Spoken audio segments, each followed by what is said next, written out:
나의 사랑하는 책 비록 헤어졌으나 어머님의 무릎 위에 앉아서 재미있게 오직 성령의 열매는 사랑과 희락과 화평과 오래 참음과 자비와 양성과 충성과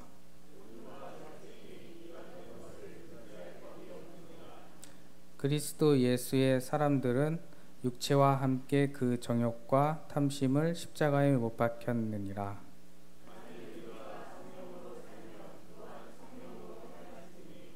헛된 영광을 구하여 서로 노엽게 하거나 서로 투기하지 말지니라.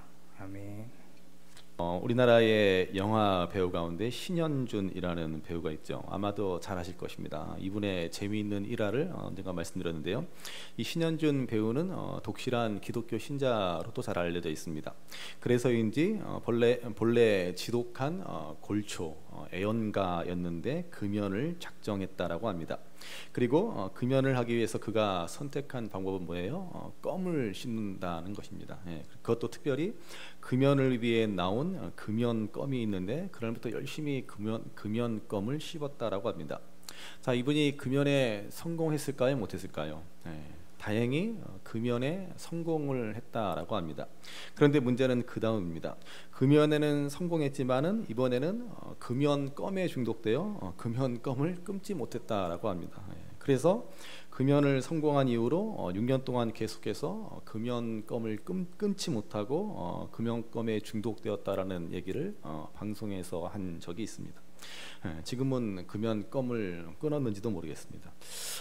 세상에서 제일 어려운 일 가운데 하나가 금연이라고 하죠. 얼마나 이 금연이 어려운 일인지 담배를 끊은 사람하고는 상종도 하지 말아라 라는 말도 있습니다. 그만큼 담배를 끊는데 성공한 사람, 금연에 성공한 사람은 참 지독한 사람이다, 뭐 그런 의미일 것입니다. 톰 소여의 모험, 왕자와 거지 등의 소설을 쓴 미국의 소설가 마크 트웨인은 담배를 끊는 것은 세상에서 가장 쉬운 일이다 라고 말했습니다. 언뜻 무슨 금연에 대한 특별한 노하우가 있나 라는 생각이 듭니다.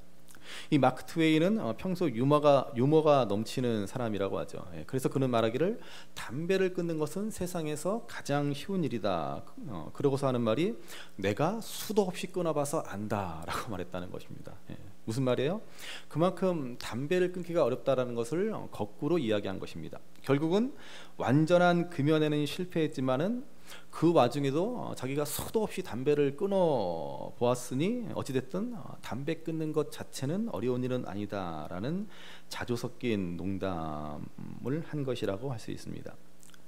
자, 오늘 우리가 볼 말씀은 그동안 본 성령의 9가지 열매 가운데 마지막 열매인 절제의 열매입니다. 여러분 다시 한번 그 성령의 9가지 열매를 한번 암송해 보실까요? 오직 성령의 열매는 사랑, 희락, 화평, 오래 참음, 자비, 양선, 충성, 온유, 절제. 말씀을 하시고 고개만 끄덕끄덕 하시는 분들 계시는데 자, 오늘은 마지막 9번째 열매인 절제입니다. 절제는 한자어로 마디 절자에 끊을 제자를 사용한다고 합니다. 그러니까는 마디를 끊는다라는 의미인데요. 무슨 말이겠습니까? 필요한 만큼 어떤 대나무라든지 어떤 막대기라든지 하여튼 필요한 만큼 적당하게 그 마디를 끊어서 사용하는 것, 그것이 바로 절제다라는 것이죠. 너무 길어도 사실은 소용이 없고 과유불급이라는 말처럼 적당하게 알맞게 딱 자르는 것, 그것이 절제라는 것입니다. 그래서 성령의 9가지 열매 가운데 절제가 마지막으로 언급됩니다. 물론 우리가 성령의 충만함을 구하고 성령의 은혜와 은사는 넘칠수록 좋은 것이다 라고 할 수 있지만, 그렇지만 여러분, 성령의 열매, 성령의 은사에도 절제가 필요합니다. 가령 우리가 방언으로 기도할 수 있죠. 성령의 은사 가운데 하나가 방언이지 않습니까? 그러나 아무 때나 시도 때도 없이 방언으로 기도한다라고 하면 어떻게 되겠습니까? 대표 기도하는데 갑자기 방언으로 막 기도하면 어떻게 되겠습니까? 신앙생활을 오래 하고 경륜이 있으신 분들이야 그러려니 은혜 받았으려니 하면서 이해할 수 있겠지만은 아마 대부분의 회중들은 상당히 당황스러울 것입니다. 어쩌면 신앙생활을 처음 시작한 초신자들한테는 무척이나 이상하게 보이고 두려운 생각까지 들 수도 있을 것입니다. 그러니까는 반드시 절제가 필요한 것이죠. 예전에도 한번 말씀드린 이야기지만 평소 기도를 길게 하기로 소문난 장로님이 있었는데 공동의회의 마지막 폐회 기도를 마치셨습니다. 그랬더니 이분이 기도를 하시는데 그날따라 그냥 막 창세기를 그냥 다 그냥 줄줄이 그냥 꿰시는 거예요. 창조에서부터 시작해서 아담과 하와, 가인과 아벨, 노아의 홍수, 바벨탑 이야기를 거쳐서 아브라함, 이삭, 야곱, 요셉까지 그냥 줄줄이 엮어서 기도하시는 겁니다. 그렇게 얼마나 오랫동안 기도했겠습니까? 한창 기도하고 눈을 떠보니 어떻게 됐어요? 아무도 없고 목사님은 혼자만 계시더라 하는 겁니다. 그래서 아니 도대체 교인들이 어디 갔습니까? 라고 이 장로님이 물었더니 목사님이 뭐라고 대답해요? 장로님, 아까 장로님이 노아의 홍수 기도할 때 다 떠내려갔습니다 라고 대답하는, 그건 절제를 해야 한다는 거죠.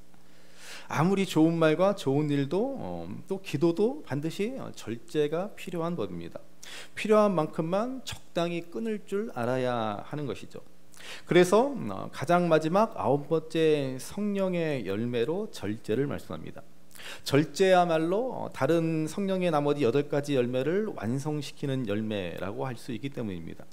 그래서 신학자들은 절제를 성령의 열매를 담는 바구니와 같다라고도 말합니다.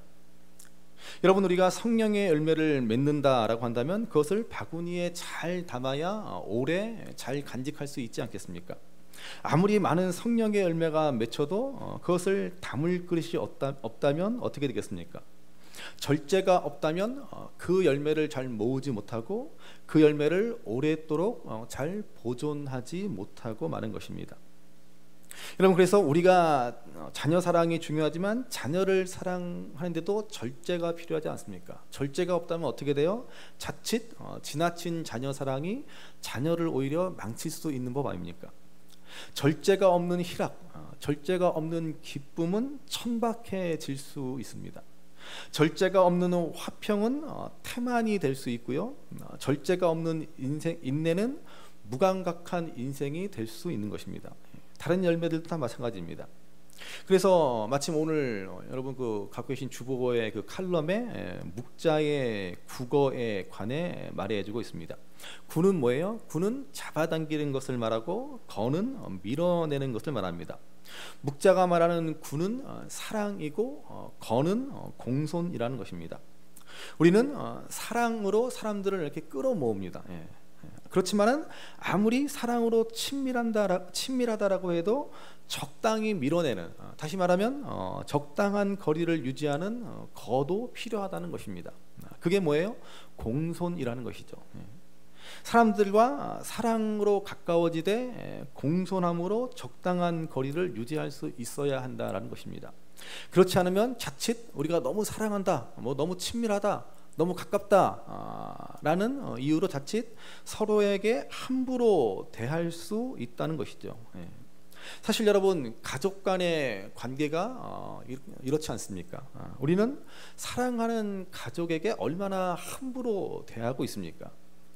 얼마 전에 텔레비전을 보니까 뇌과학자라는 정재승 박사가 나와서 우리가 가장 많이 화를 내는 사람은 누구인가를 생각해 보면서 그것은 바로 엄마다라는 사실을 일깨워 주었습니다. 그렇죠. 우리는 다른 사람보다 나와 가장 가까운 사람, 나를 가장 사랑하는 엄마에게 혹은 아빠에게 제일 많이 화를 냅니다.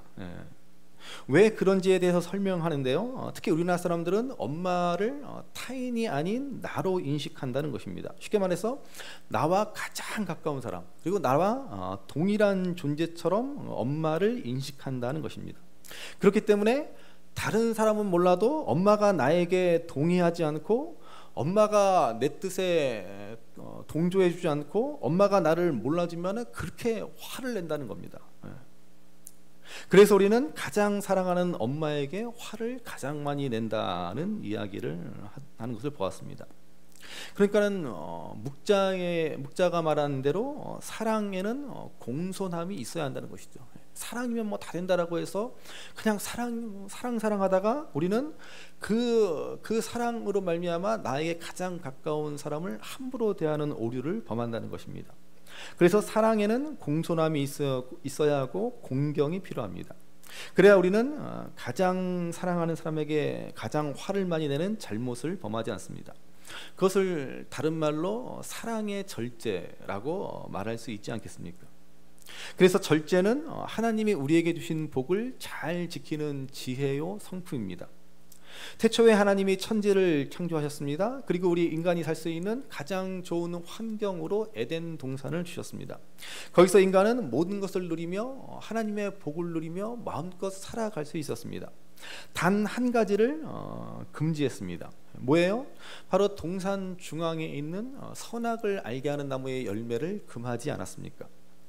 그래서 하나님이 우리에게 하신 최초의 명령은 다른 말로 우리 인간에게 절제를 명하셨다라고 말할 수 있습니다. 무엇이든지 마음대로 할 수 있고 무엇이든지 마음껏 먹을 수 있는 자유를 주셨지만은 절제를 명령하였습니다. 성경에 나타난 최초의 행복의 원칙은 바로 이 절제를 지키는 데 있었다는 것입니다.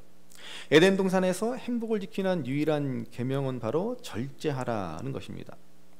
그래서 사탄은 바로 이것을 무너뜨립니다.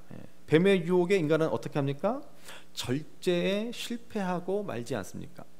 사탄의 충동을 따라서 그 본능적 욕구에 휩싸이고 맙니다. 그래서 이 장면을 성경은 어떻게 말합니까? 하와가 동산 중앙에 선악과를 보니 보암직도 하고 먹음직도 하더라, 뭐 이렇게 말씀하지 않습니까? 보암직도 하고 먹음직도 하더라. 우리 인간의 욕망을 자극하는 말이지 않습니까? 결국 절제하지 못한 인간은 그만 에덴 동산에서 주신 하나님의 행복을 잃어버리고 말았다는 것입니다.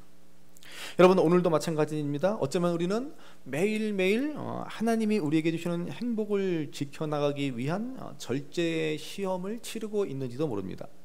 사탄은 지금도 육신의 정욕과 안목의 정욕과 이생의 자랑으로 우리의 본능을 자극하고 우리가 절제하지 못하도록 끊임없이 우리를 유혹하고 있습니다. 불행하게도 인류의 조상인 아담과 하와는 이러한 본능적 유혹을 이기지 못했습니다.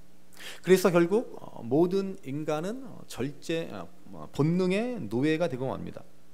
물론 우리가 우리의 본능을 따르는 것이 무조건 잘못이다, 무조건 죄악이라고는 말할 필요가 없습니다. 본능도 사실 하나님이 우리에게 주신 선물입니다. 식욕, 얼마나 큰 축복입니까? 난 입맛이 없다, 세상에 맛있는 게 하나도 없다. 그럼 여러분은 얼마나 불행한 일입니까? 식욕이 넘쳐난다. 이것은 하나님이 주신 큰 축복 가운데 하나이지 않습니까? 그러나 식욕을 넘어서 식탐에 사로잡혀 살아간다, 음식을 절제하지 못한다, 그렇다면 잘못이라는 거죠. 오늘날 먹방이라고 해서 우리 한국에서 시작해서 세계로 뻗어가는 유행이 있지 않습니까? 오죽하면은 영국의 옥스퍼드 영어 사전에도 먹방이라는 우리말 그대로 영어 사전에 실리기까지 하지 않았습니까? 저는 잘 모르겠어요. 왜 이렇게 남 먹는 걸 보면서 왜 이렇게 좋아하는지 저는 이해를 못 하겠더라고요, 먹방을. 아무튼 물론 이 먹방이 죄라고는 할 수는 없을 것입니다. 그러나 음식에 대한 지나친 욕심, 식탐은 분명 우리 기독교가 경계해야 할 7대 죄악 가운데 하나입니다. 무욕, 물질에 대한 욕심도 마찬가지입니다. 돈을 벌고 여러분 물질을 추구하는 것이 잘못은 아닙니다. 오히려 우리가 인생을 좀 더 열심히 살고 땀 흘려 노력하며 살아갈 수 있는 원동력이 되기도 합니다. 좀 돈을 좀 많이 좀 벌어봐야겠다. 얼마나 좋은 일이죠. 그러나 물질에 대한 지나친 집착이 문제라고 하는 것이죠. 결국 하나님보다 사람보다 돈을 더 사랑하는 지경에 이르게 됩니다. 그것이 바로 일만하게 뿌리다라고 성경은 경고하지 않습니까? 무엇이든 마찬가지입니다. 인기욕, 명예욕 등등 좀 더 나를 괜찮은 사람으로 만들기 위해 노력하는 좋은 동력이 될 수 있습니다. 그러나 지나치면 그것이 악이 되고 죄가 되고 마는 것입니다. 그래서 우리에게 꼭 필요한 것이 바로 절제입니다. 아무리 좋은 것이라도 반드시 절제가 필요합니다. 그래서 우리는 다시 한번 갈라디아서의 핵심 말씀 가운데 하나인 갈라디아서 5장 13절 말씀을 상기해 볼 필요가 있습니다. 갈라디아서 5장 13절 말씀 같이 한번 읽어보시겠습니다. 형제들아, 너희가 자유를 위하여 부르심을 입었으나 그러나 그 자유로 육체의 기회를 삼지 말고 오직 사랑으로 서로 종노릇하라. 아멘. 우리는 자유로 부르심을 받았습니다. 우리는 이제 무엇인지 마음대로 할 수 있는 자유가 있습니다. 그러나 그 자유로 육체의 기회를 삼지 않도록 조심해야 한다라고 말씀합니다. 절제가 필요하다라는 말씀입니다. 자유다, 내 마음이다라고 해서 아무렇게나 살지 말라는 것입니다. 절제할 때 거기에 진정한 자유와 진정한 행복이 있다라고 있기 때문입니다. 자, 그래서 고린도전서 10장 23절 말씀에도 보면은 동일한 말씀을 하지 않습니까? 고린도전서 10장 23절 말씀 같이 읽습니다. 모든 것이 가하나 모든 것이 유익한 것은 아니요 모든 것이 가하나 모든 것이 덕을 세우는 것은 아니니. 자, 모든 것이 가능합니다. 그렇지만 절제 없는 삶은 결코 바람직하지 않다는 말씀입니다. 그래서 제가 이 말씀을 설명하면서 덕을 세우는 삶이어야 한다라고 말씀드리지 않았습니까? 여러분, 덕을 세운다는 게 뭐예요? 우리가 보통 누구 덕분에 누구 덕택에 이런 말을 하지 않습니까? 이렇게 흔히 말하는 것처럼 다른 사람을 유익하게 하는 삶을 살아가는 것. 사람들이 저 사람 때문에 나 때문에 그렇게 살아가는 것이 바로 덕이 있는 삶을 살아가는 삶, 덕을 세우는 삶이라고 말씀드렸습니다. 자, 그러려면 어떻게 돼요? 우리는 무엇보다도 절제할 줄 알아야 한다는 것입니다. 내가 하고 싶은 대로 다 하고 내 이기심과 내 욕망에만 충실하게 살아가면 어떻게 우리가 남을 유익하게 하는 삶을 살아갈 수 있겠습니까? 어떻게 우리가 덕이 있는 삶을 살 수 있겠습니까? 그러므로 절제, 이것이 우리 믿는 자들의 합당한 모습입니다. 성령의 열매를 완성시키는 너무나도 귀한 열매, 귀한 성품입니다. 우리는 무슨 일을 하든지 절제를 절대로 잊어서는 안 되는 것입니다. 옆에 분들 권면하실까요? 절제를 절대 잊지 맙시다. 절제를 절대 잊지 맙시다. 절대를 절제 잊지 마시다 그러지 마시고 절제를 절대 잊지.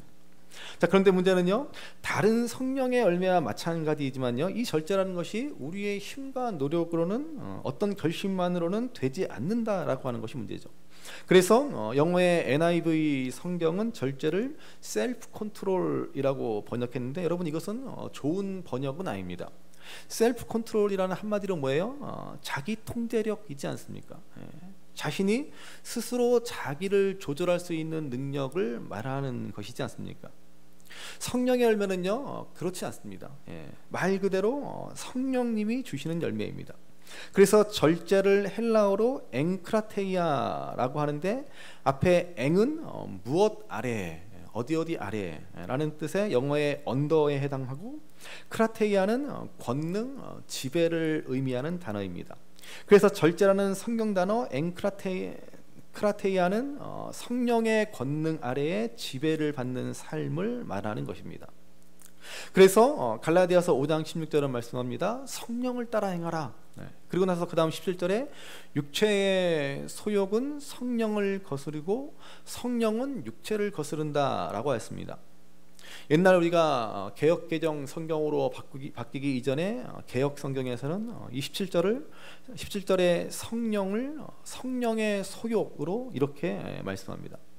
그러니까 여러분, 우리 안에는 두 가지 욕망이 있다는 것입니다. 육체의 욕망과 성령의 욕망이 우리 안에 공존합니다. 이 두 개의 욕망이 우리 안에서 충돌을 벌입니다. 그런데 우리가 성령의 욕망을 따라야 육체의 욕망을 이기고 성령의 열매를 맺을 수 있다라는 것입니다. 성령의 욕망, 그게 무엇입니까? 우리는 욕망이라는 단어는 왠지 좀 부정적인 느낌이 들지만, 욕망이란 뭐예요? 뭔가 부족한 것을 얻고자 하는 마음을 욕망이라고 합니다. 여러분, 우리 인간은 사실 욕망의 노예입니다. 우리는 욕망을 따라 사는 존재입니다. 한순간도 우리는 욕망을 결코 벗어 던질 수가 없습니다. 그렇다면 우리가 잘못되고 비뚤어진 욕망이 아닌 거룩하고 올바른 욕망을 갖게 된다면 우리는 그 욕망을 따라서 잘못된 육체의 욕망들을 절제할 수 있지 않겠습니까? 그것이 바로 성령의 욕망이라고 하는 것이죠.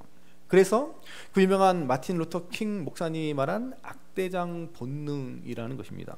사람들은 누구나 욕망이 있다는 거예요. 어떤 욕망이요? 다들 주목받는 앞자리에 서서, 다들 폼나는 맨 앞자리에 서서 그 악대를 지휘하는 악대장이 되고 싶어하지, 저 뒤에서 뭐 사람들이 뭐 주목도 하지 않는 심벌즈나 치고 큰 북이나 치고 그러고 싶지 않다는 겁니다. 그래서 마틴 루터 킹 목사님은 그럽니다. 그렇다면 우리 그리스도인들은 우리의 이 악대장 본능을 다스려 거룩한 욕망, 거룩한 열망을 가져야 한다는 것입니다. 한마디로 하나님 나라에서 으뜸이 되고 싶다, 하나님 앞에 가장 큰 헌신을 드리고 싶다, 하나님 나라에서 가장 큰 일꾼이 되고 싶다 등등의 이러한 거룩한 욕망으로 세속적 욕망을 이겨야 한다라고 하는 것입니다.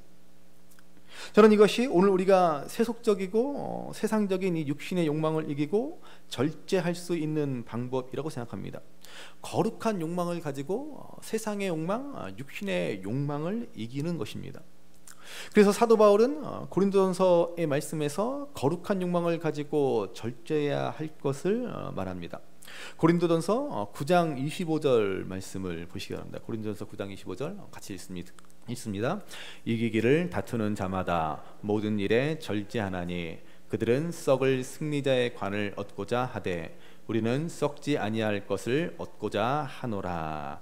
아멘. 자, 우리가 믿음의 경주에서 이 믿음의 삶에서 승리하려면 이 거룩한 욕망을 가지고 이것을 이루기 위해서 우리는 무엇보다도 절제해야 한다라는 사실을 말씀합니다.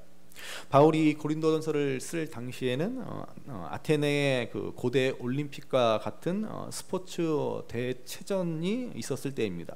그리고 고린도에는 아테네 올림픽과 쌍벽을 이루는 이투미안이라고 하는 스포츠 제전이 있었습니다. 이 경기에서 승리하는 자에게는 월계수 관을 씌워주었습니다. 지금도 마찬가지지만 당시 사람들은 이 경기에 선수로 출전하는 것을 가장 큰 영예로 생각했습니다. 그리고 최고의 불명예는 경기에 출전하기로 한 선수가 자격을 박탈당하는 것이었습니다. 그래서 고린도전서 9장 27절을 보시면 또 이렇게 말씀합니다. 고린도전서 9장 27절 같이 읽습니다. 내가 내 몸을 쳐 복종하게 함은 내가 남에게 전파한 후에 자신이 도리어 버림을 당할까 두려워함이로다. 아멘. 여기서 버림을 당한다라고 하는 것은 구원을 잃어버린다라는 의미는 아닙니다. 우리가 받은 이 구원은 확실하고 흔들림이 없어서 결코 취소되거나 보류될 수 없습니다.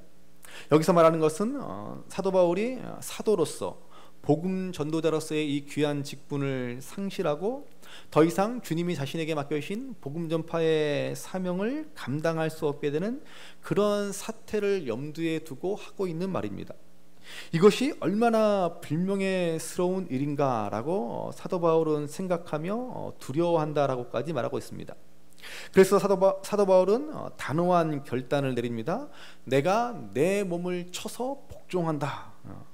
하나님이 내게 주신 이 복음 전파의 사명을 감당하고자 사도 바울은 나 자신을 복종하게 한다.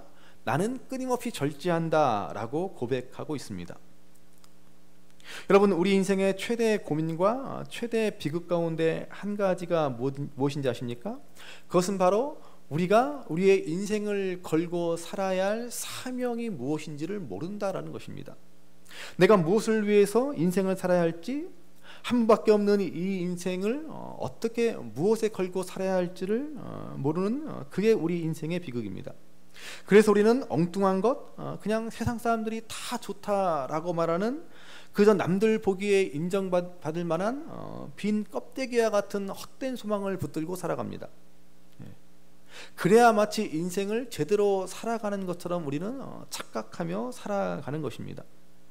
여러분, 우리 인생을 가치롭게 하는 것은 다른 것이 아니라 사명을 붙들고 사는 것입니다. 하나님이 주신 사명을 따라 살아가는 인생이 진정으로 복 있는 인생입니다. 조금 물질적으로 어려워도 남들보다 조금 힘들지라도 사람들이 나를 알아주지 않는다라고 할지라도 하나님이 나에게 주신 분명한 사명이 있다. 이 사명감을 가지고 사는 사람은 진정 행복한 인생을 살아가게 되는 것입니다. 저는 그래서 오늘 우리의 신앙생활에 있어서 가장 필요한 것 가운데 하나가 바로 이 사명자 의식이라고 생각합니다. 하나님이 나에게 맡겨주신 사명이 있다라는 사실을 우리가 확실히 붙들어야 합니다. 그래야 우리는 이기기 위해서, 이 사명을 감당하기 위해서 사도 바울과 같이 내가 내 몸을 쳐서 복종하기까지 절제하는 삶을 살아가게 되는 것입니다. 아유, 목사님 뭐 이 나이에 사명은 무슨 사명? 아니요, 여러분, 그렇지 않습니다. 우리 인생이 닿을 때까지 하나님이 우리에게 맡겨주신 사명이 있습니다. 그 사명이 닿을 때까지는 하나님은 절대로 우리를 하늘나라로 부르시지 않습니다. 그러므로 먼저 우리가 분명하게 고백하고 깨달아야 할 것은 하나님이 내게 맡기신 사명이 있다는 사실입니다. 하나님이 이 쓸모없는 인생을 쓰시고자 우리를 하나님의 백성으로 삼아주신 것입니다. 그것을 우리가 소명이라고 부르지 않습니까? 소명이 뭐예요? 소명이란 부름을 받았다라는 의미이지 않습니까? 영어로 calling이라고 하죠. 저와 여러분들은 모두 다 두 가지 소명, 하나님의 두 가지 부르심을 다 받았습니다. 한 사람도 예외가 없습니다. 먼저는 하나님이 우리를 구원하시기 위해 부르신 것입니다. 이것이 첫 번째 콜링입니다. 그리고 두 번째 콜링은 우리에게 사명을 주시고자 부르셨다라는 사실입니다. 여러분, 우리 모두는 이 사실을 분명히 명심해야 합니다. 우리 각자는 모두 이 두 가지 부르심, 두 가지 소명이 있습니다. 구원으로 부르심을 받아 하나님의 자녀가 되었고, 그리고 하나님이 맡기신 사명을 감당하도록 부르심을 받았습니다. 그러므로 우리가 이 부르심에 합당하게 응답하여 진정 하나님이 주신 사명을 잘 감당하고자 한다면 우리에게 무엇보다도 절제의 열매가 필요한 것입니다. 자, 그러면 사도 바울의 사명은 무엇인지를 한번 보시기 바랍니다. 다시 고린도전서 9장 25절을 보시기 바랍니다. 고린도서 9장 25절 다시 한번 읽겠습니다. 이기기를 다투는 자마다 모든 일에 절제하나니 저희는 썩을 면류관을 얻고자 하되 우리는 썩지 아니할 것을 얻고자 하노라. 아멘. 자, 바울이 바라고 기대하는 그것은 썩지 아니할 면류관이다라고 했습니다. 당시 올림픽이나 고린도의 이투미안 게임의 승자에게 주는 최대의 명예는 저 유명한 월계수 면류관입니다. 월계수관은 최대의 명예였지만은 금방 시들고 썩어버리고 마는 것입니다.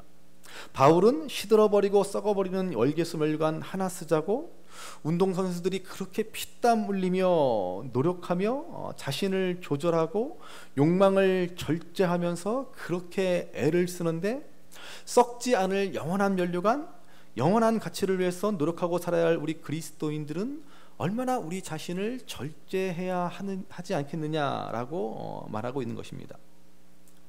오늘 우리도 마찬가지입니다. 종종 우리는 천국에서 황금 면류관을 받는다라고 그럽니다. 황금으로 된 면류관, 그것은 썩지 않고 영원한 것입니다. 그러나 여러분, 그것은 비유일 뿐이지 실제로 황금으로 되었다라는 말은 아닐 것입니다.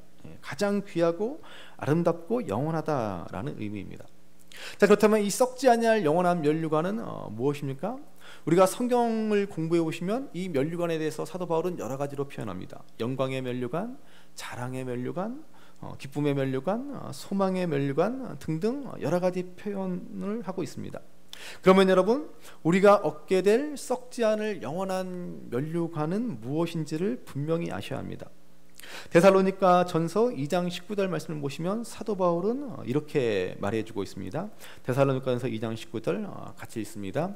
우리의 소망이나 기쁨이나 자랑의 면류관이 무엇이냐? 그가 강림하실 때 우리 주 예수 앞에 너희가 아니냐. 아멘. 여러분, 이 말씀에서 보는 것처럼 사도 바울이 말하는 영광의 면류관은 뭐예요? 그가 주님 다시 오실 그날에 그가 기대하고 바라는 면류관은 바로 데살로니가 교회의 교인이다라는 말씀입니다. 데살로니가 교회와 교인들은 그야말로 칭찬받는 믿음을 가진 사람들이었습니다. 데살로니가 교회는 믿음의 역사와 사랑의 수고와 소망의 인내가 넘쳐나는 그래서 당시 아가야 지역, 지금의 그리스 반도에서 소문나고 본이 되는 교회였습니다.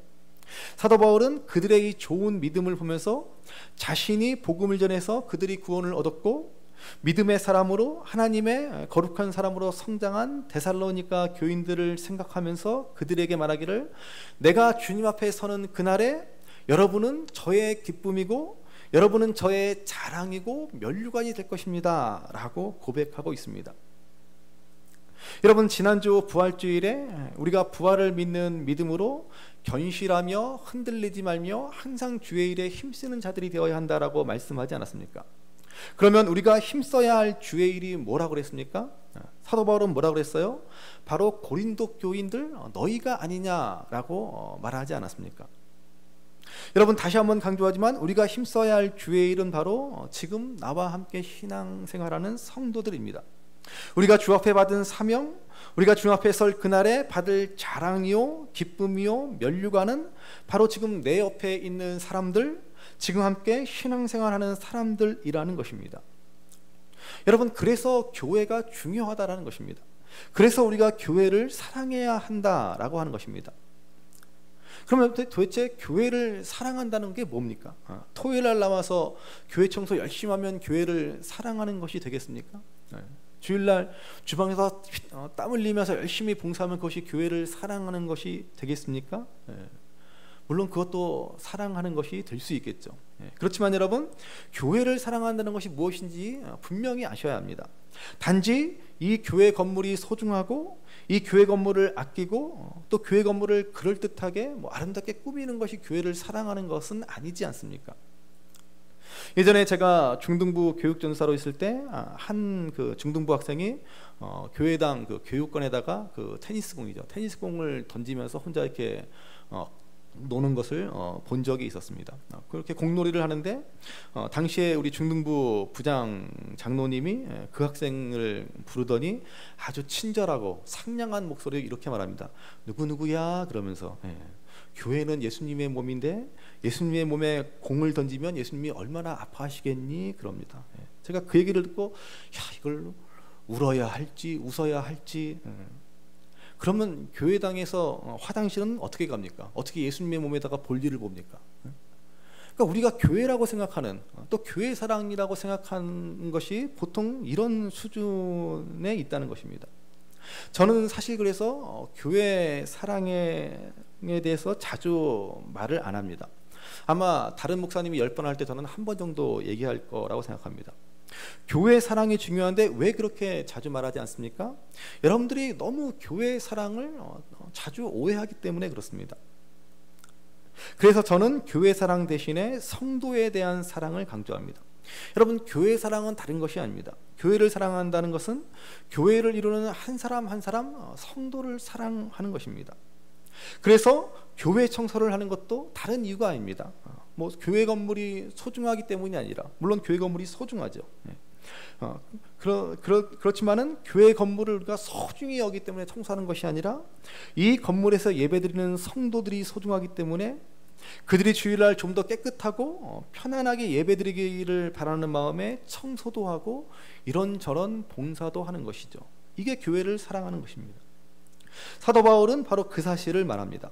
자신이 전도했던 사람들, 자신이 섬겼던 사람들, 믿음 안에서 함께 교제하며 위로하며 권면하며 선한 영향력을 주어왔던 데살로니가 교회의 성도들, 바로 그들이 사도 바울의 자랑이요 기쁨이요 소망의 면류관이라는 것입니다. 여러분, 오늘 우리도 마찬가지입니다. 언젠가 우리가 주님 앞에 서는 날, 그 주님 앞에서 면류관을 얻게 될 텐데, 주님 앞에서 받을 그 기쁨과 칭찬과 영광의 면류관이 무엇이겠습니까? 바로 지금 내 옆에 내 주위에 있는 사람들이라는 거예요. 내가 얼마나 이 땅을 살아가면서 내 주위의 사람들에게 복음의 선한 영향력을 미치며 살았는가, 얼마나 그들의 믿음을 붙들어주고 위로해주고 용기를 주고 기도해주고 사랑을 베풀었는가, 얼마나 많은 사람들에게 복음을 전하였는가. 이것이 우리가 나중에 하늘나라에 가서 그 사람들을 만날 때 그들이 나에게 자랑이 되고 그들이 나에게 기쁨이 되고 영광이 될 것이다 라는 말입니다. 여러분, 이것이 우리가 진정 바라고 소망하는 인생의 참된 목표이고 우리의 사명이라고 할 수 있습니다. 그저 이 땅에서도 끝없이 가지고 소유하고자 하는 욕망에 빠져 살아가다가 나중에 죽어서 천국에 가서라도 기필코 이 땅에서 이루지 못한 그 욕망을 이루고 싶어서 정말로 황금으로 된 면류관을 받고 싶어 하고 그런 게 아닙니다. 그런 게 여러분 우리에게 예비된 면류관이 아닙니다. 여러분, 천국에서 황금으로 된 면류관 쓰면 뭐 하겠습니까? 괜히 무겁고 머리만 아프고, 그렇죠? 이 땅에서 집도 없이 서럽게 살다가 천국에 가면 나중에 의리의리한 수영장 딸린 저택에서 살겠다? 여러분, 그런 게 우리 인생의 목표이고 그게 우리의 사명이고 그게 우리의 신앙의 목표가 아닙니다. 그러면 그게 무슨 천국입니까? 이 땅과 다름없이 여전히 탐욕과 욕심이 득실거리는데, 옆에 있는 사람들을 한번 보시기 바랍니다. 지금 내 옆에 있는 사람들, 여러분, 그 사람이 바로 여러분의 면류관입니다. 천국 가면 그때 장로님 때문에, 그때 권사님 때문에, 그때 집사님 때문에 내가 위로를 받았습니다. 내가 힘을 얻었습니다. 그게 나의 기쁨이고 자랑이고 면류관이 되는 거예요. 그때 내가 집사님 때문에 믿음을 지킬 수 있었고 그때 내가 집사님 때문에 예수님의 사랑을 깨달을 수 있었습니다. 여러분, 이러한 고백을 듣게 될 때에 그들이 나에게 진정한 소망이요 면류관이 될 것입니다. 그러므로 여러분, 이제 우리의 사명이 무엇인지, 우리 인생의 목표가 무엇인지를 분명히 아셔야 합니다. 이제는 우리가 서로를 바라보는 시각이 바뀌어야 합니다. 한 사람 한 사람이 나의 면류관이요 자랑이요 기쁨입니다. 사도 바울은 그래서 고백하기를, 이것을 위해서 나는 모든 것을 절제할 수 있다라고 하는 것입니다. 내 시간도 내 물질도 다른 데 쓰지 않고 이 일을 위해서 쓰겠다. 이기기를 다투는 자마다 모든 일에 절제한다라는 것입니다. 그러므로 오늘 우리에게 성령님이 주시는 절제의 열매가 가득 넘쳐날 수 있게 되기를 간절히 바랍니다. 우리 인생의 사명, 우리 인생의 목표가 무엇인지를 분명히 여러분 깨달으시기를 바랍니다. 내 주위에 한 사람 한 사람, 특별히 함께 주의 몸된 교회가 되어 함께 신앙생활하는 성도 한 사람 한 사람이 주님 앞에 설 그날에 나의 자랑이요 기쁨이요 면류관입니다. 그들이 나에게 주신 사명이고 내가 감당해야 할 주의 일입니다.